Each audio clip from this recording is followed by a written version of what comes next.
Gavin Williamson. Madam Deputy Speaker, thank you ever so much for having the privilege of being able to bring this adjournment debate to the House today. In 1960, Somaliland emerged independent from the British Empire after many years as the British Somaliland Protectorate.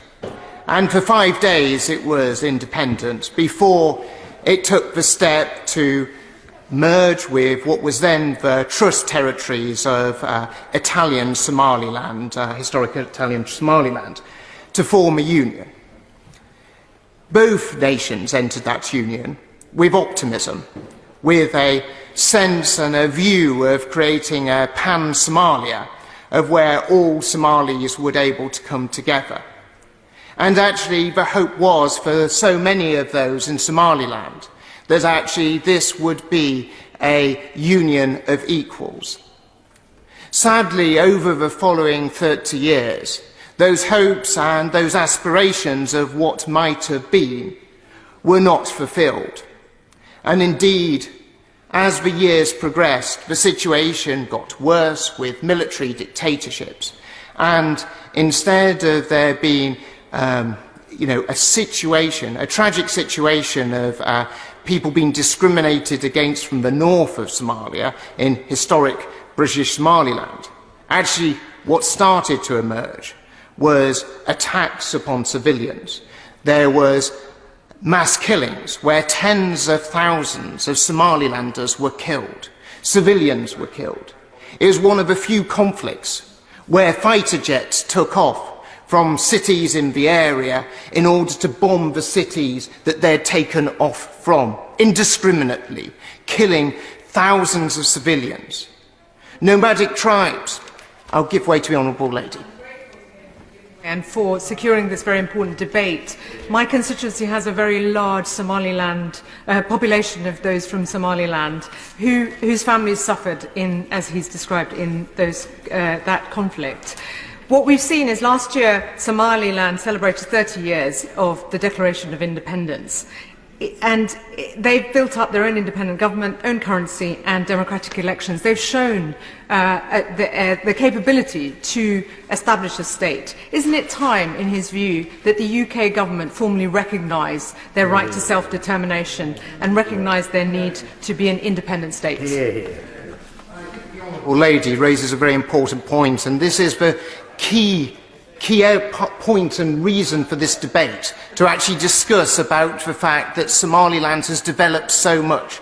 Because in those years of conflict, where so many Somalilanders were not just in the threat of their lives, but so many hundreds of thousands were displaced, both internally within Somaliland, but also externally.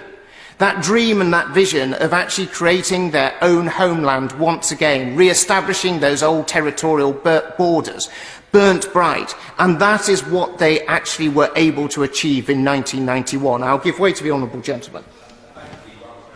Giving way and draw attention to my interests as one of the Vice Chairs of the All-Party Group on Somaliland, and been a pleasure to work with the Honourable Gentleman on these issues. Would you also pay tribute to my predecessor, Alan Michael, and indeed many members of the Somalilander community in Cardiff and across the UK for exposing those atrocities back at the time, including in this House and elsewhere, and explaining what had gone on to the world, and commending them on what they did at that time?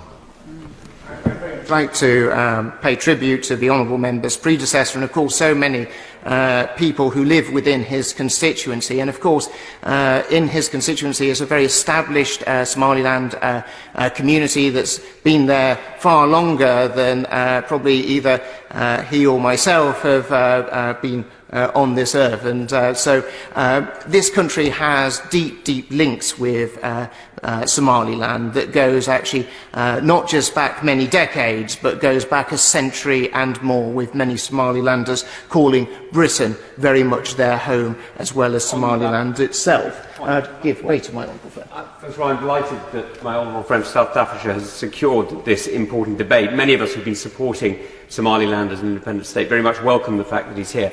On that very point, he will know, no doubt, that many of Her Majesty's naval ships for 100 or more years have had Lashkars from Somaliland, Stokers and others who have built the first mosques in this country.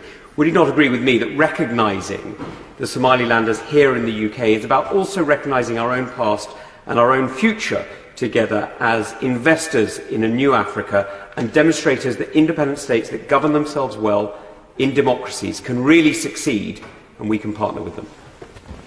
My honourable friend, the chairman of the Foreign Affairs Select Committee, is absolutely right.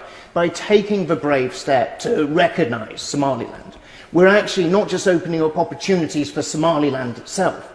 We're actually opening up opportunities for British investors, British business to go there and work, very much creating the gateway to the Horn of Africa. I will give way to my right honourable friend and then my right honourable friend. I'm very grateful indeed to my right honourable friend who has brought this most important subject to the floor of the House. Can I tell him that I have visited Hargeisa when I was Secretary of State for International Development, and indeed we spent quite a lot of time on exactly the issues he and the Chairman of the Foreign Affairs Select Committee have just raised. There is an enormous degree of normalcy there. The democratic structures, when they have elections, have held in extraordinarily difficult circumstances. There is proper governance. I've travelled on a bus in Hargeisa that was a result of British investment. And the case he's making about Somaliland becoming an independent state is one which the Foreign Office normally take the view that they don't want to lead it, but they would support it. But is he aware that the African Union is at least passively acquiescent in that view, if not actively supportive? Well, on both areas that my right honourable friend raises, he's absolutely right. You know, you fly into Hargeisa Airport, it is a safe place in order to be able to visit. You can get a bus to the centre of Hargeisa, as my right honourable friend did. And when I visited, I must confess I didn't get a bus, but I will endeavour to do so next time I do visit. And he's equally right. You know, this is an opportunity. The Foreign and Commonwealth and Development Office so often want to be led on these issues. There is a moment, sometimes, for Britain to lead as against to be led. I give way to my right honourable friend, the member for Elmet first. Thank you, Madam Deputy. I'm most grateful to my right honourable friend.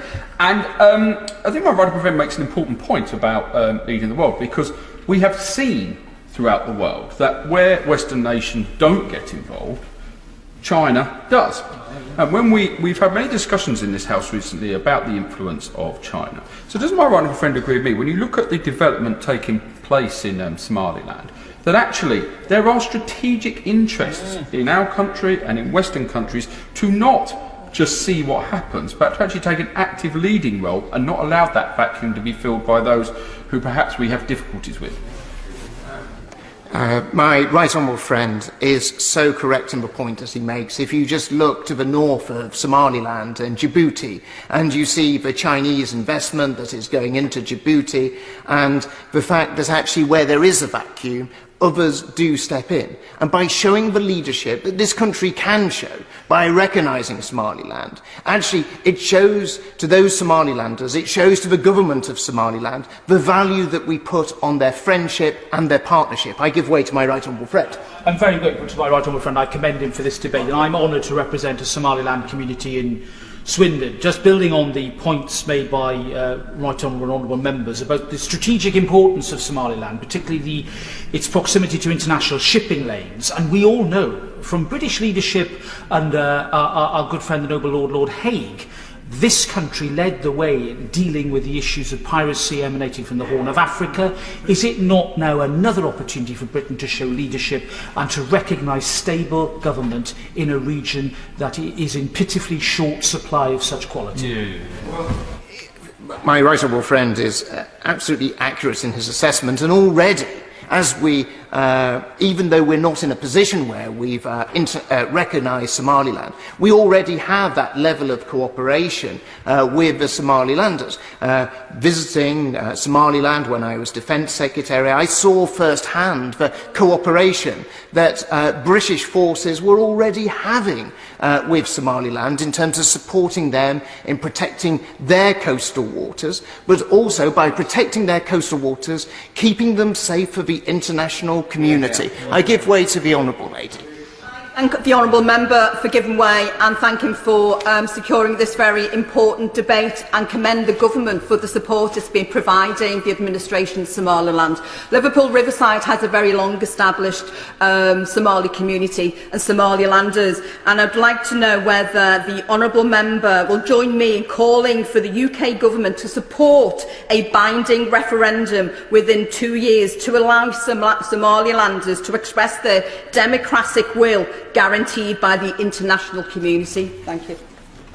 Madam Deputy Speaker, I'm not sure if you're an expert on Somaliland affairs, but it is the opportunity for you to sort of brush up on them this afternoon. But the Honourable Lady makes an important point. But there's already been a referendum in Somaliland that has been absolutely clear as to what the wishes of the Somaliland people are, and that they want to see recognition, that they want to be independent, to have that independent state. But I'm sure if that is what is a hurdle that is required in order to be able to establish international recognition for Somaliland, that is something that the Somaliland government may wish to look at. I give way to the honourable gentleman, and then I will go to... I'm very grateful to the Right Honourable Gentleman, and he has been extremely fortunate not only in the House enabling him to have a lot of time this evening to debate this important topic, but of course in the number of people who are supporting him here and supporting the cause of Somaliland. And of course my own community in Wembley has a huge Somaliland community of expatriates, and one of the points that they've made to me is that they believe, and I would ask if he agrees with them, that in all likelihood a new Somaliland would desperately want to join the Commonwealth. I think that on my visit to Somaliland and my discussions with so many Somalilanders here in the UK, there's a real sense of kinship between Somaliland, Britain and other Commonwealth nations, and I think they would very much want to join the Commonwealth, and actually I would certainly hope that the Commonwealth would open them with very much open arms. I will give way to the honourable member for Sheffield. Thank the Right Honourable Gentleman for giving way and for securing this debate. I congratulate him on that. I've got the privilege to chair the all-party group on Somaliland, and we've got a large Somaliland community in Sheffield. The way he described the formation of what is currently legally Somalia, I think was really interesting, because immediately they gained independence, Somaliland was an independent country, and it voluntarily chose to enter into a union. So the concerns around changing post-colonial boundaries is not a case here in terms of an independent Somaliland. Post-colonial boundary, they were an independent country. And the idea now that Mogadishu has any remit in Somaliland is really a piece of nonsense, and it's time the government recognise that. I very much agree with the Right Honourable Gentleman, and if you do look at the boundaries that have been proposed, they're exactly the same boundaries that were agreed between Britain, Italy and Ethiopia and the French in numerous treaties prior to that. Somaliland is not asking for a change in terms of the boundaries. They're very much what was there in 1960. And there is precedent in terms of the unwinding of acts of union or a confederacy, and you can only have to look to the other side of Africa, where you see the confederation between Senegal and Gabon, which was of course unwound in the late 1980s. So this isn't something that is unprecedented. What we're suggesting is actually going back and recognising that were well-established international boundaries that we ourselves recognise and we ourselves drew up. I will come to the Right Honourable Gentleman on the other side, but I'll just come to my honourable friend and then I will come to the left. I thank my right honourable friend and neighbouring constituency MP. In the Defence Select Committee, we've just produced a report on the Navy and the importance of the sea in a defence capacity, and you just mentioned your visit as the Secretary of State for Defence. Do you believe, or does my right honourable friend agree with me, that it's vital that we recognise Somaliland due to the strategic importance of the location in a defence capacity? I think that my honourable friend is absolutely accurate in terms of pinpointing the strategic importance of Somaliland. And I think that's one of the many reasons as to why it's so vital, not for just Britain, but also for the United States and other NATO members, to lead the way in recognising Somaliland, not just because of the many brilliant things that they have done there, but also the strategic importance of the country and how we reinforce and support that government. I'll give way to the Right Honourable Gentleman, the member for Warwick.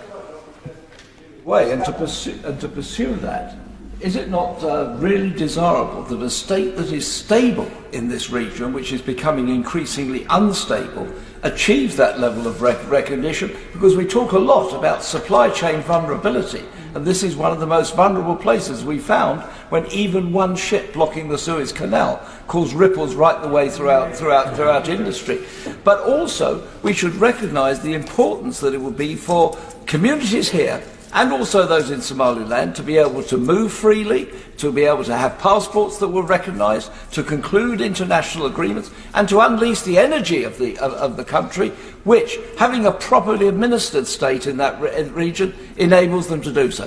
Isn't it time that we actually grasp this nettle and recognise Somaliland? Deputy Speaker, the level of consensus that is bubbling away in this House is sometimes not always typical, but it is incredibly important to demonstrate the will and feeling of this House on this important issue. I'll give way to my right honourable friend in just a moment, but the Right Honourable Gentleman raises the important point of supply chains. Already you're seeing in the port of Berbera, DP World's investment in terms of the port of Berbera, but also very welcome the British International Investment, BII investment, the old Commonwealth Development Corporation investment amounting to hundreds of millions of pounds.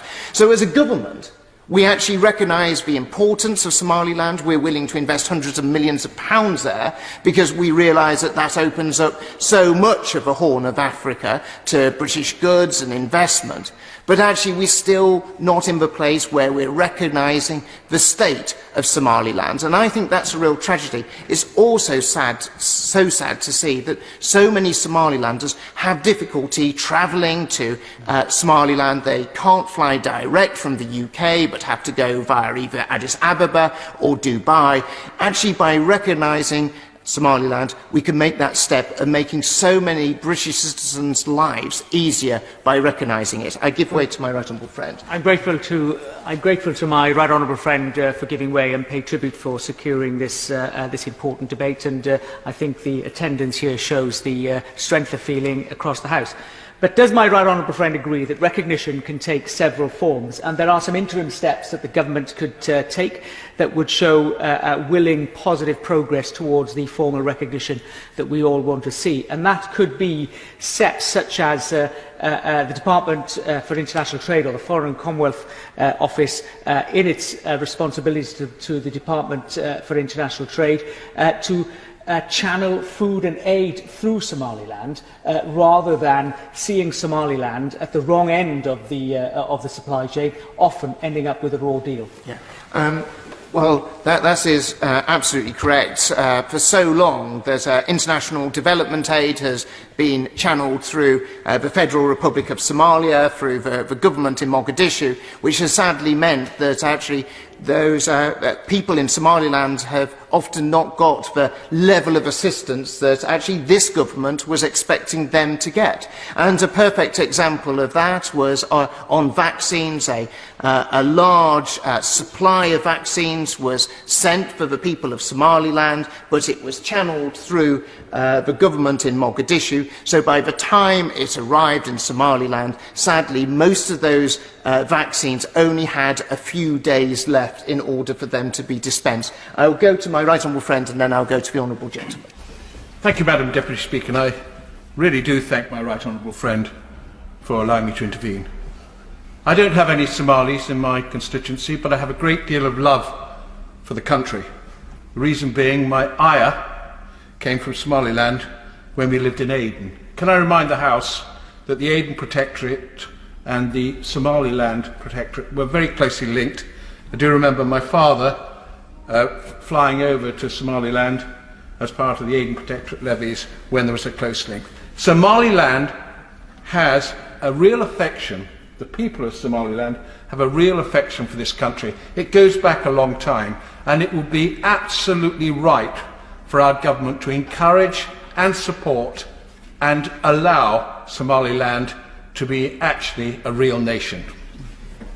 Well, we've seen the people of Somaliland pay a price for the defence of this nation, both in the First World War and in the Second World War. And if you go to Somaliland, you can see the Commonwealth war grave cemeteries of where so many Somalilanders gave their lives for the defence of this country and also beating fascism on the Horn of Africa. And I think there is a debt of honour that we owe the people of Somaliland to restore the freedom to them that they actually fought to preserve for us as well. I give way to the Honourable Gentleman. I thank the Right Honourable Member for giving way and join others in congratulating him for securing this debate, which has demonstrated an exceptional degree of unity across the House in supporting his proposal. And he makes a good point on the debt of honour that we have to the people of Somaliland. My honourable friend, the member for Sheffield South East, highlighted the strong community that we have within the city who owe their origins to Somaliland, and it was in recognition of that that the Council in 2014 passed a resolution adding its voice to the demands for independence. But would he agree with me that the elections held last year, the parliamentary and local elections held last year, again another successful democratic moment within Somaliland, simply further reflected the maturity and the strength of democracy within the country, which is an essential building block for recognition for statehood, which should be recognised by the government. Madam Deputy Speaker, I don't often stand up and advocate that the government should be following the leadership of Sheffield City Council, but on this occasion I very much do. It should try and catch up with what Sheffield City Council have been doing. And, you know, so many communities, whether it's Sheffield, Liverpool, Cardiff, Bristol, Swindon, we can go on, have actually welcomed Somalilanders, and Somalilanders have made these great cities and great communities their home, and will continue to do so. I give way to the Honourable Lady. I thank the Right Honourable Member for giving way, and it's demonstrated tonight just how important this topic is for all of us here. Newport is home to the second largest Somaliland community in Wales, and I want to place on record my thanks for their contributions over the years to the city. It's been amazing. But I want to ask the Right Honourable Member given any thoughts how the devolved governments can play a role in supporting the people of Somaliland as they continue to seek formal recognition. Well, I very much believe that this is a United Kingdom endeavour where we can all move forward with actually building those already existing bridges, but making them stronger between the United Kingdom and Somaliland. And actually, we've seen in municipal government and devolved government many steps already trying to encourage the links between our great nations of the United Kingdom and Somaliland. But now is really the time for the UK government to take the lead, for the Foreign, Commonwealth and Development Office not to be shy, not to think that policy is stuck in the 1960s, as has been already touched on by a number of members in this House. I'll give way to my honourable friend. Thank you very much indeed to my honourable friend. I congratulate him on this debate on a very, very important subject. And we've heard in the House today unanimity on the very many reasons as to why we should recognise Somaliland. But I wonder, as a former Education Secretary, would he view and accept Somaliland as a champion of education in Africa for both boys and girls? And when we've heard the reference to how the devolved administrations and how this government can assist and help and develop and support Somaliland, the education system is not only something to be treasured, but perhaps we can support that in some way. Precious things that we can have in a nation is democracy, it's justice, but it's also the education that we give our children.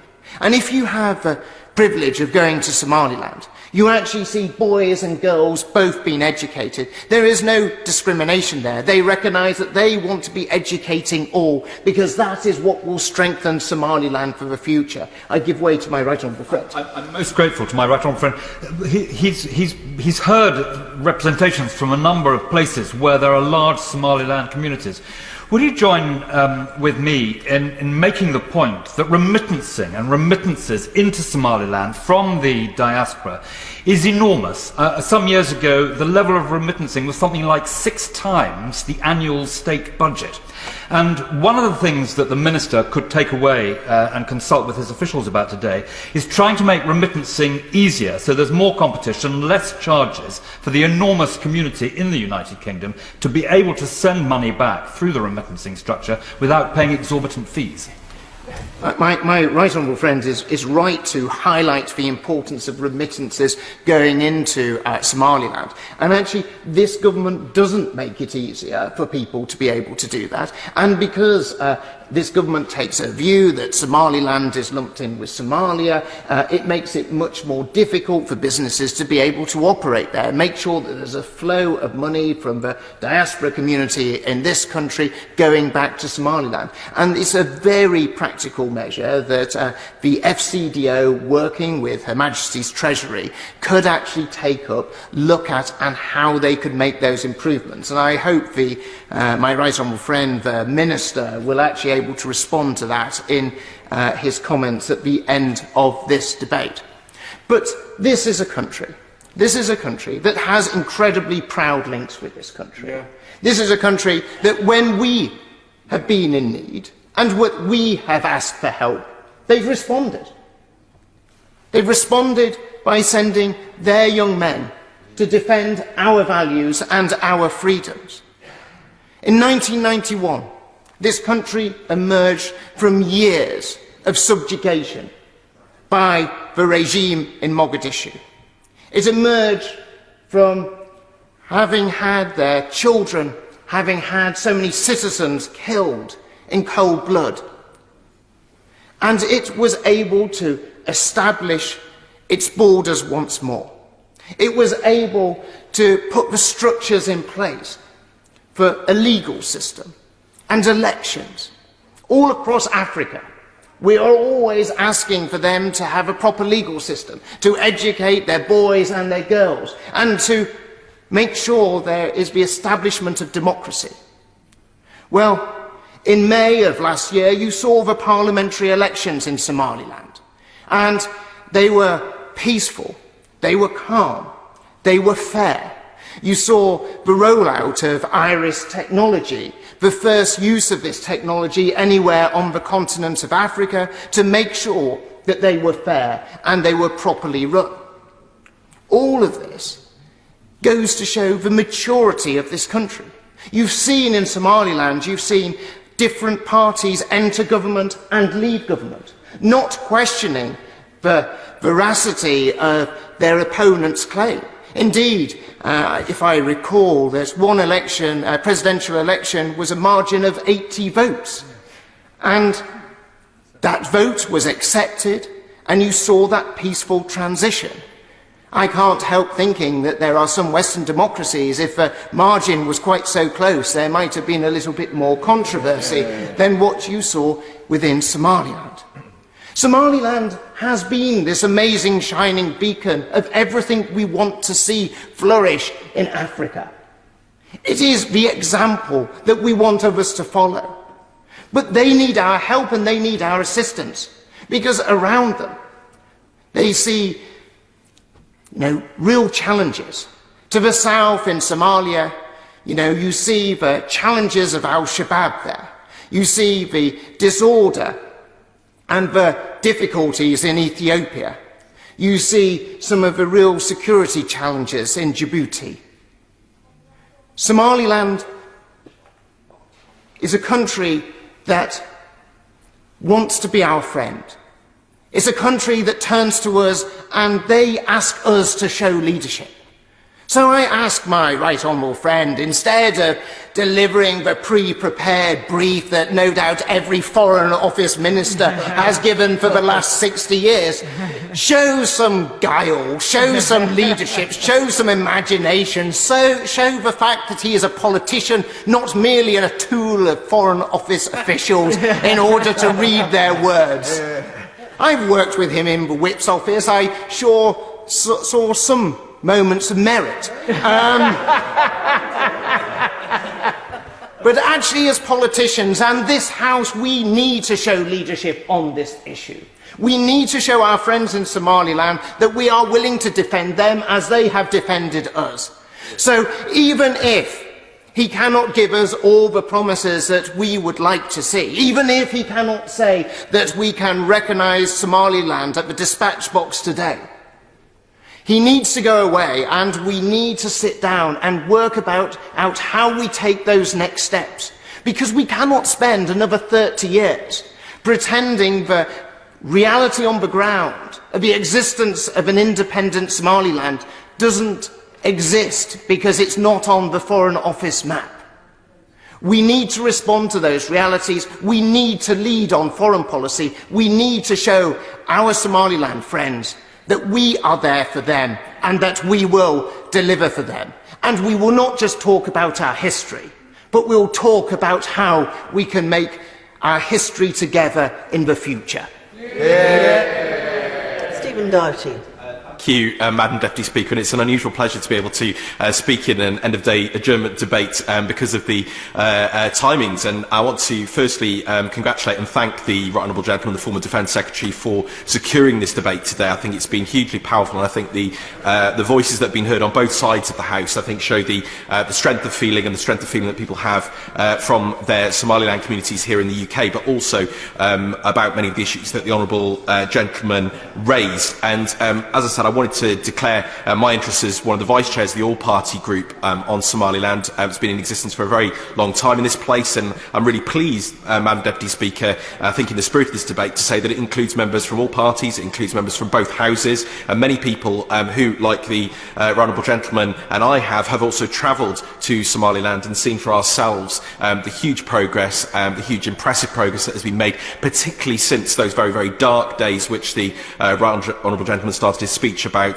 the atrocities that were committed, the literal levelling of Hargeisa, the capital city, and the remarkable progress that there's been since, largely driven by Somalilanders themselves and by members of the diaspora. The Right Honourable Gentleman, the former International Development Secretary, who's still in the Chamber, mentioned the importance of remittances, the role of Somaliland communities here in the UK in raising funds, of supporting projects in Somaliland has been absolutely crucial to that rebuilding since those very dark days. And I also, as I said, wanted to pay tribute to my predecessor, Alan Michael, who did so much in this place before to raise the concerns of Somaliland and to work with people from very many different parties and different communities and different civil society groups, and indeed different parties in Somaliland, to ensure that friendship and that progress continued. We visited as an all-party group back just a few years ago. It was the first visit that had been able to be undertaken for some time, and it was a remarkable visit. I had heard so much about Somaliland from Somalilanders in Cardiff before attending, but to see it with my own eyes, to meet with civil society groups, to meet with women, to meet with young people, to meet with members of the legislature, both houses, to meet with members of the government, to see some of the progress that was being made, to hear about the work that the UK government had done in supporting both development projects, trade, economic development, and indeed security. I will happily give way. I'm very grateful to him for giving way. Does he agree with me that, as well as recognition, we should also recognise, as he's done, the important contribution Somalilanders have made in the development agenda, and that the government's decision to cut the aid budget from 121 million between 2020 to 21 to 71.2 million this year is setting the nation back, and the government needs to reconsider that budget as well? Well, the honourable lady, my honourable friend, raises an important point. She knows my views on the aid budget. I've expressed them in this place many times. I know they're shared by many members on the other side. I think there have been some very welcome investments in Somaliland, both in terms of the aid budget, but also, as the right honourable gentleman mentioned, formerly CDC, now BII, and the investment in Berbera Port, DP World partnership there, which I think has been very important and welcome. But she's absolutely right that those cuts have impacted on our ability to work on a whole series of issues in a whole series of countries and a whole series of strategic locations. I think they were an error, and we've debated that many, many times in this place. But as I said, the history of the Somaliland community and those friendship links, and it was mentioned, goes back well beyond all of us in this chamber. In fact, in Cardiff, it goes back to the middle 1800s. Cardiff, of course, was one of the largest coal ports in the world, exporting to the world, the price of coal being set in Cardiff, and those friendship links, particularly with the Horn of Africa, the Arabian Peninsula and elsewhere, were absolutely crucial, and it's one of the reasons why there is such a strong Somaliland community in Cardiff, a strong Yemeni community as well, many communities from around the world that made that incredible part of my own community, which I live in, Butte Town, Tiger Bay, and at the heart of that has been this incredible contribution from Somalilanders, and it continues to this day, and they take great interest not only in what happens in Somaliland, but also crucially at home in Cardiff, and are key in many of our community organisations and institutions. So it's been a pleasure to hear from many of them in advance of this debate, and I don't want to name names because I will upset people by missing them out, but all those who contact me on a regular basis know who they are, and continue to stand up for the interests of Somaliland and Somalilanders. But it's a proud history in Cardiff, and it also stretches to that military history, those involvement in the Somaliland Camel Corps and Somaliland Scouts, the Somalilanders who, along with many people from across the Commonwealth, from across the former Empire and Dominions, who fought alongside us in World War I, in World War II, and many, many other conflicts. I think it's often overlooked, and yet in Cardiff we recognise those contributions on a regular basis. We also recognise the contribution made to those who served in our merchant navy, and every year when we celebrate merchant navy memorials in Cardiff Bay and elsewhere, when you look at that list of names, you see the Somali names, you see the names of people from all around the Commonwealth and those which we have friendships with. I'll happily give way. On the point the honourable member made, I very well remember Somali soldiers coming across from the Horn of Africa to the Aden Protectorate, and my father having the honour to command really good soldiers and decent men. And the honourable and gallant gentleman makes a very important point, and I think we need as a country as well to recognise far more the contribution of all of those from across the Commonwealth and our friends who made the contributions and in some cases the ultimate sacrifice in conflicts throughout many, many generations.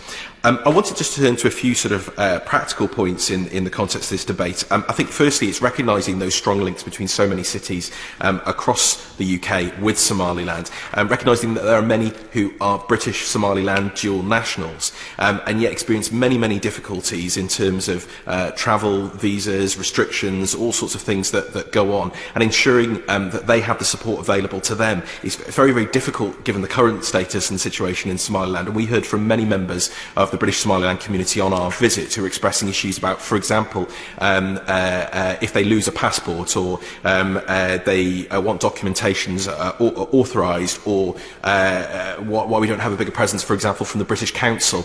Many, many things. I met young people who want to come and study here in the UK, who want to build links between the universities and educational institutions in Somaliland with the UK, but are often denied those opportunities. And I think we could be doing so much more on a practical level as well to support those who have that dual nationality and dual heritage. Absolutely. I thank my honourable friend for giving way and support his point in terms of the need for the British Council to be located in Augusta. And would he agree with me that the government maybe needs to think about the funding to enable that to happen, to develop relationships in Somaliland? Absolutely. I mean, the British Council play a key role around the world. It's been deeply concerning. Again, an issue being raised on all sides of the House about the cuts that we've seen to them. But this was an issue that was specifically raised when we were there, and I hope that our links in that area can develop. I wanted to mention the huge progress that there's been on health in particular and development. I've had the pleasure, as many have across this House, of meeting the remarkable former First Lady, former Foreign Minister Edna Adan on many occasions. And if members haven't listened to her Desert Island Discs and other fantastic interviews with her, I'd strongly encourage them to do so. One of the most remarkable women I've had the pleasure of meeting. And I had the pleasure of visiting Edna's hospital that she helped resource and establish and has helped sort of fund out of her own pocket significantly. Maternity hospital, a training hospital to improve maternal health outcomes in Somaliland. Again, remarkable work being done there, but so much more that could be done if we would develop our friendships further and ensure that there was the support there for that. We've seen remarkable progress in education. I visited Hargeisa University, a remarkable place doing brilliant work, where the majority of students, I understand, are women, are girls. Again, exactly the sort of example that we want to be setting around the world, ensuring that young women and girls have those opportunities and are able to thrive and seize all the opportunities that should be available for them, whether that's in Somaliland or elsewhere on the global stage. I'll happily give way. I thank my honourable friend for giving way, and he's making a very powerful contribution in a debate that's been extremely good. Does he agree with me that Somaliland does stand as a beacon of hope and actually and showing what can be achieved in that sort of situation of democracy, and actually that's part of the reason why the UK government should officially recognise it for that work that it does and the leadership it can offer within Africa? Well, I think that the leadership and the example that Somaliland has shown is there for all to see, and it's certainly there for those who've had the pleasure, as I have, of visiting, and I think it's long overlooked. Actually, it's progress in so many areas. The progress made in trade and the relationships we met with many businesses there who want to expand their trading relationships with the UK, who want to expand the trading relationships with their neighbours. Indeed, that's one of the crucial driving factors behind that investment in Berbera Port by DP World, by the UK and others. Absolutely critical, not least when other trading routes may be more difficult, may have the interests of other strategic, not what I want to say opponents, but other challenging countries in the world who may have a different agenda. It's absolutely crucial that we're getting in there and supporting those trade links and supporting the development of them. The politics has already been mentioned. Significant progress in elections and democracy, the holding of multiple elections, both at the presidential, at the parliamentary level. I've met with representatives of all the parties, civil society. Not everything is perfect. But there has been significant progress over recent years, and indeed we have played, as the UK, a key role in supporting the practicality of elections and ensuring that they are free and fair, and also through the election observation missions, which have often had strong UK support and contingents. The security situation has been mentioned as well. I would love to see the day when a more reasonable approach is taken to the travel advice for Somaliland. There have been some improvements recently, but unfortunately some of the travel advice puts off people travelling and building those links. I do urge the FCDO to look at that again and see whether they can be more open about the travel advice to Somaliland, because in reality, it's a very safe place. It's a place that you can do business, you can do education, you can travel, and we don't want to see potential friendships and links being pushed away. The strategic location of Somaliland has been absolutely rightly raised by a number of members in the House in the debate tonight, and particularly by the right honourable gentleman proposing the debate. I think there is a very serious concern here about the activities of opponents, whether that be Russia, China, others operating in the region. We have a strong friendship. Somaliland wants a strong friendship with the UK. This is a key strategic location. I think it would be very foolish if we didn't recognise that in terms of our global Britain strategy and our wider strategic posture around the world, not least with a place that wants to have that close friendship with us. I'll happily give way. The honourable gentleman for giving way, and congratulate my right honourable friend for securing this debate tonight. And would you agree with me on this issue that he's raising specifically on the strategic placement of it, that actually it does also, if we can use our Commonwealth connections across Africa, we can also highlight that strategic importance, not just in terms of its military and diplomatic links, but also its strategic place within actually the development of the Commonwealth going forwards for the future as well? It's been a point that's been raised with me by the Somaliland government and by members of the Somaliland community on a number of occasions, and indeed as an all-party group we previously raised the question of, for example, that even though that's not they couldn't attend as a full member of Commonwealth Summits, whether an observer status or an attendance in another capacity might be possible even now. And certainly building links through the Commonwealth and building links through other international organisations is going to be critical. As I mentioned, it was a delight to have the support of the International Parliamentary Union in terms of our APPG links, because I think there's huge opportunity there, for example, for mutual training and exchange and links between our two parliaments, and a real mutual desire to do that on both sides. And again, through the Commonwealth, that could be also key. But I wanted to end, Madam Deputy Speaker, by just re-emphasising the huge contribution that Somalilanders have made to Cardiff, that they've made to the UK, and that the huge benefits that come out of that mutual relationship of friendship and respect. I think it's a relationship that hasn't had enough attention. It's a relationship that needs far more attention, both from our government and indeed in this place. And I'm really delighted today by the voices that we've heard speaking up a friendship of support and solidarity with Somaliland. I think that shows a very strong message to the government, and I look very much forward to hearing what the Minister has to say. Jim Shannon. Madam Chair, and it's an absolute pleasure to make a contribution. I often, Madam Chair, make contributions but usually interventions, and in the debate tonight I get a chance to perhaps say a wee bit more. So I want to first of all congratulate the Right Honourable Gentleman for South Staffordshire for bringing this forward. In his introduction he said many things which I totally agree with, but he mentioned the words the union of equals. I would hope that the result of this would be that very request that the Honourable Gentleman, Right Honourable Gentleman referred to would actually take place. Also, there's been much talk about the Somaliland citizens having supported the United Kingdom of Great Britain and Northern Ireland through their participation in wartime activities and alongside them, and that's very important. So that strong relationship is very clearly there, and I believe that our Minister hopefully will reply in a very positive response. I would wish to perhaps, Madam Chair, tonight draw the House's attention to something that concerns me. I'm Chair of the APPG of Freedom of Religious Belief, and I want to speak very quickly on that because the Right Honourable Gentleman referred to that in some of his contributions, as others have. So I want to draw the House's attention to the situation of Christians in Somaliland. Of course, it is heartbreaking that so few Christians remain in Somaliland, having been driven out due to extreme persecution or even killed.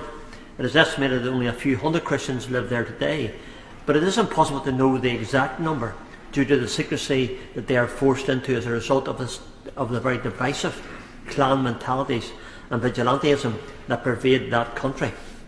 Christians suffer ostracisation and discrimination from their wider families and the communities wherever they are discovered, and the few Christians remaining in Somaliland are forced to worship in secret for fear of attacks from extremist groups like Al-Shabaab, that the Right Honourable Gentleman referred to in his contribution, propagates anti-Christian ideology and threatens converts to Christianity with execution upon discovery.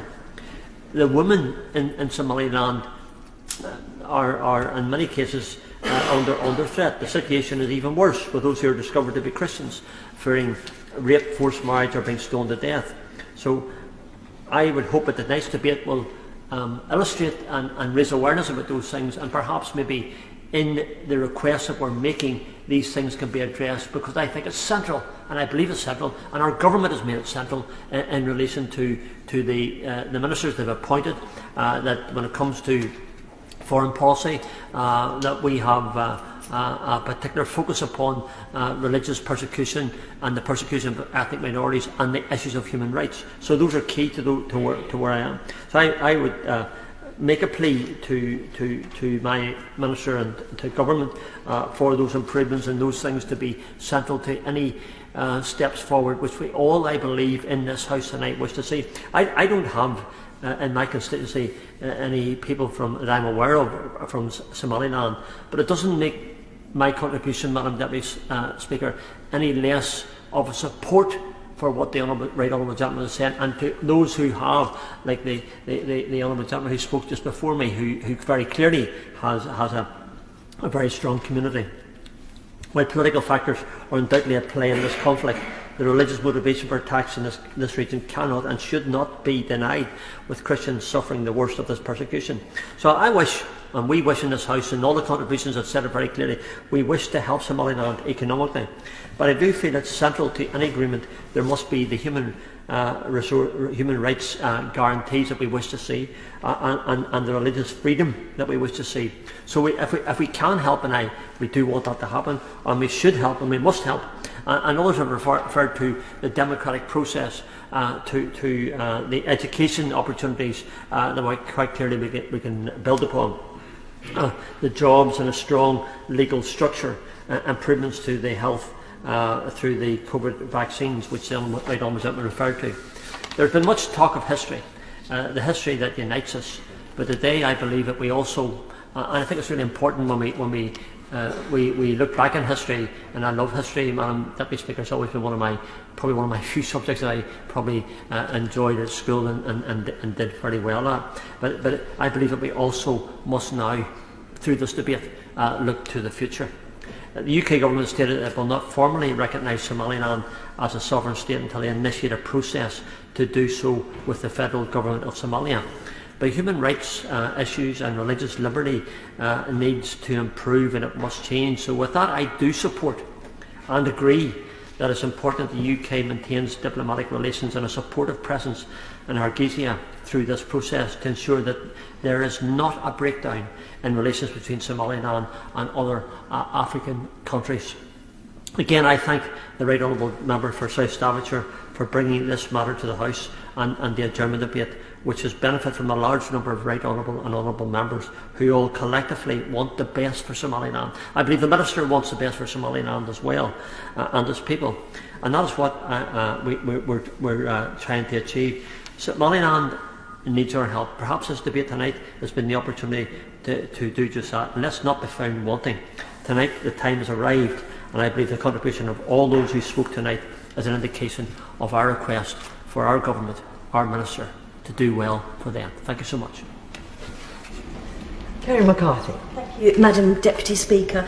I didn't intend to speak at all, but I'm glad to have the opportunity to say a few words. And I do want to start by congratulating the Right Honourable Member for South Staffordshire for securing this debate today.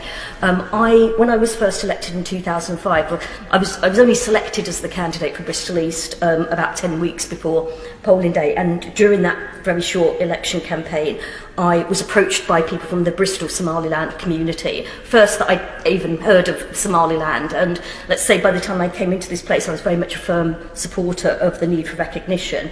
And the Honourable Member for Cardiff South and Penarth, his predecessor who's already paid tribute to, Alan Michael, somehow this had reached him on the grapevine, and I remember him accosting me in the division lobby, I think on my first vote here, and saying we need to campaign on Somaliland. And he was on the front bench at the time, but a year later in 2006 we set up the all-party group, and I'm pleased to have been an officer I think pretty much ever since then. And I do congratulate the current Honourable Member for Cardiff South and Penarth for just being the mainstay of the group and organising all our meetings, and just being such an expert and a source of information on what's going on there.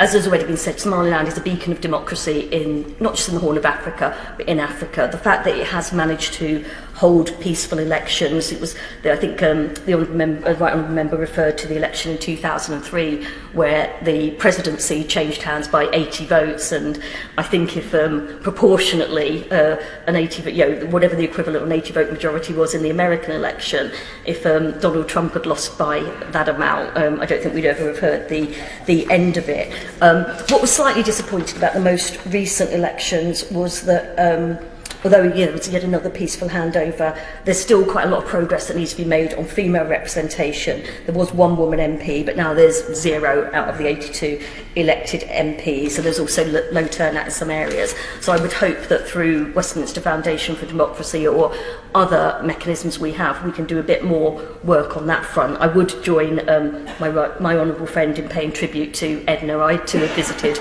a hospital in Hargeisa. She's a formidable woman, and indeed there are many formidable women that I've met that have been campaigning on issues like FGM, on issues like maternal health services, and indeed for recognition for Somaliland. The final point I just want to make, I mean, other than I would echo what my honourable friend said about just the sheer economic opportunities that would be available if we recognised Somaliland. I've heard there's amazing scuba diving on the north coast by Berbera, and the fact that it could be opened up as a peaceful tourist destination if it wasn't associated with Somalia, but also many other economic avenues that could be explored, and I share the concerns of people that are worried about Chinese influence if we don't step in. But the main thing I want to say, though, is it is clear that Somaliland is an independent country. It has functioned as such since 1991. It had established itself, albeit for a very short time before it went into partnership with Somalia. It established itself as a post-colonial independent country. And what is really frustrating, this message that the UK will recognise Somaliland, but we want to be second to do so. And sometimes there's a bit of concern about being seen as too colonialist, and it's rather patronising that we are the ones that grant nationhood on the country. But I remember when Mark Malloch-Brown was a very good Minister for Africa in Gordon Brown's government, and he really engaged with the APPG on Somaliland, and I really thought we were getting somewhere. I really thought, you know, he'd had conversations with various African countries, the African Union. It looked like we were almost there in terms of that recognition status. But the last we've heard, I think the current Minister for Africa said in November 2021, our policy remains it's for Somaliland and the federal government of Somalia to decide their future. Well, it's nothing to do with the federal government. The honourable ladies to be giving way. I think she raises a really important point, because you're effectively giving the final say, the decision-making power, to the country that doesn't have free and fair elections, to the country that doesn't have a judicial and legal systems, that doesn't educate boys and girls. We're effectively rewarding poor behaviour and actually being harsher on those who actually demonstrate the types of behaviour and the types of system that we really want to encourage. I mean, that was exactly my point. It is nothing to do with the federal government of Somalia. The future of Somaliland should not be in their hands, and we need to be brave. We need to step up to the plate. Either the minister needs to find a country that will go first so that we can go second. I think some of the Scandinavian countries have talked about it. I think Canada's talked about it. As I said, some African countries have done that. But if we don't do that, we will find that we are here in another 10 years' time, and they'll be celebrating their 40th anniversary of de facto independence, but not actually recognition. So I finish with a plea to the Minister. Will he actually step up? And if we won't be the first, can he find someone who will be? Minister!